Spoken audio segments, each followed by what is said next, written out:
Hey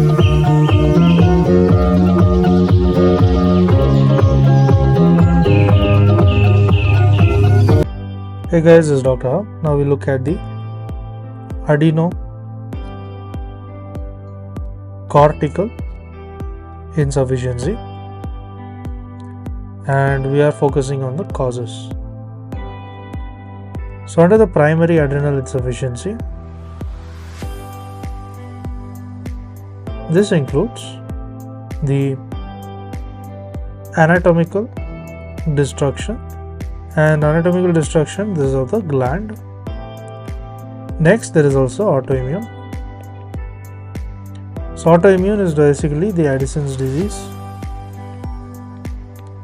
and there is also the isolated autoimmune.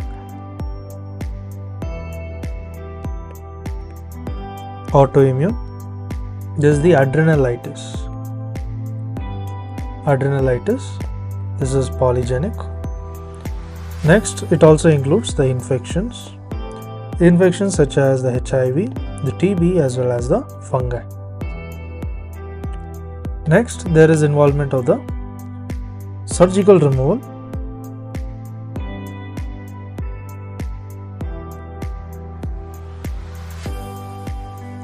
And there is also the acute hemorrhagic necrosis.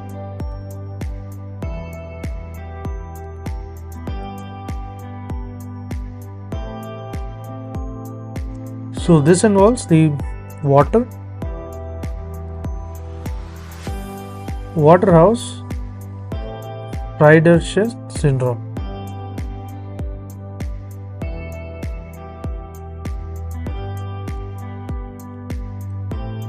Then there is also involvement of the amyloidosis.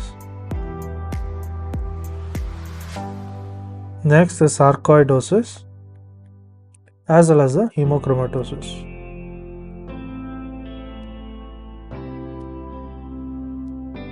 There is also the metastatic carcinoma,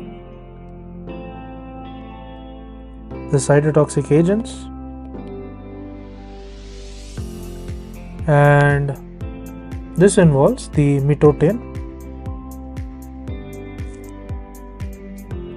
Next, there are also presence of the enzyme inhibitors. So enzyme inhibitors such as the metyrapone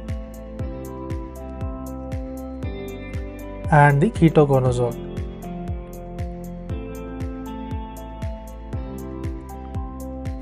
Then comes the congenital adrenal hyperplasia,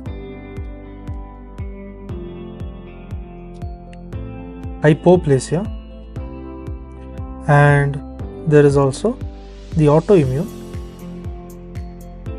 polyendocrinopathy.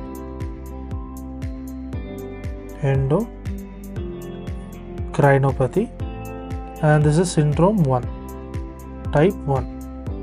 And how is the gene? There is AIRE1 gene, and this is on the 21q22. Next comes the autoimmune polyendocrinopathy. There is autoimmune polyendocrinopathy. So polyendocrinopathy syndrome.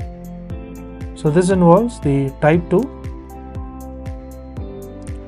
So this is nothing but it is polygenic. Next comes the X-linked adrenal hypoplasia.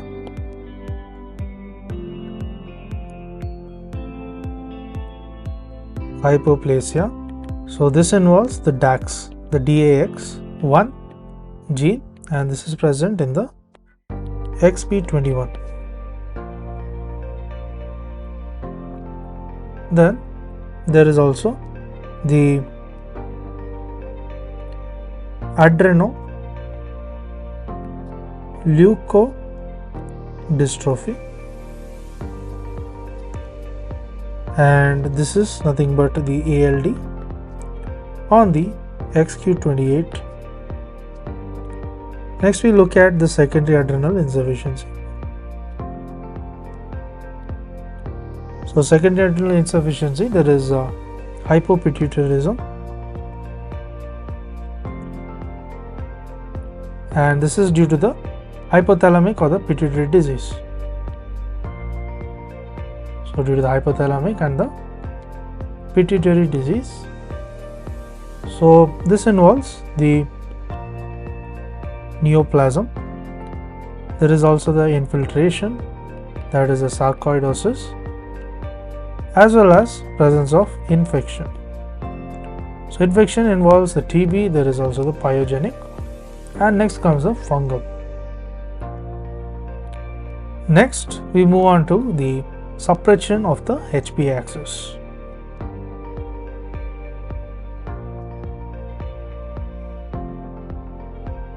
Suppression of the HP axis.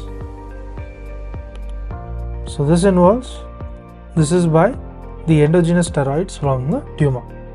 So this is by the endogenous steroids, and this is from the tumor.